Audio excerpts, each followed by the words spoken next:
আপনাদেরকে ওয়াচ করাবো সোদলাপুর মালদায় কেমন কেমন জায়গাটা আছে দেখতে, শ্মশানও দেখাবো, সবই দেখাবো। তো চলো দেখা যাচ্ছে একদম সোদলাপুরে যাবার পর। গাইস আমরা বেরিয়ে গেছি, গাড়ি চলাতে চলাতে সোদলাপুরের জন্য যাওয়ার জন্য আমরা পুরো রেডি হয়ে গেছি।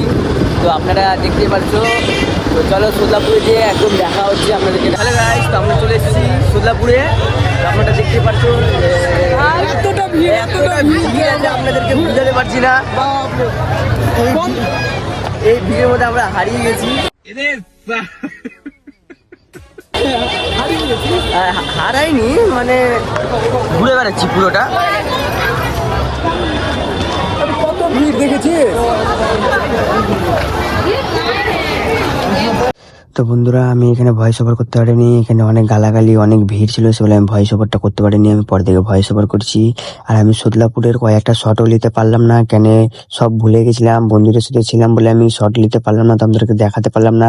আপনাদেরকে শুধু এটাই দেখাতে পারলাম যে সোদলাপুরে কত ভিড়। তো আপনারা এই ব্লগটা অবশ্যই ওয়াচ করো। সোদলাপুরের মেলাতে আপনারা দেখতেই পাচ্ছেন এখানে এত বেশি ভিড়, আপনাদেরকে বুঝাতে পারবো না। আমিও কোনো সময় ভাবতে পারিনি যে এতটা ভিড় হতে পারে। তো আমরা সব চলে এসেছি, আমি আছি, আমার দুটো বন্ধু আছে। হাই করতে ऐसा मत करो मेरी जान। আমরা চলে এসেছি সোদলাপুর মেলাতে, দেখতে পাচ্ছি। আর এত ভিড় আছে বলা মানে মুশকিল, হাঁটা যাওয়া যাচ্ছে না, গাড়ি ঘোড়াকে ঢুকতে দিচ্ছে না। তো আপনারা যে এসছেন তাদের অবশ্যই কমেন্ট করবেন আর কি জায়গাটাতে এসছো।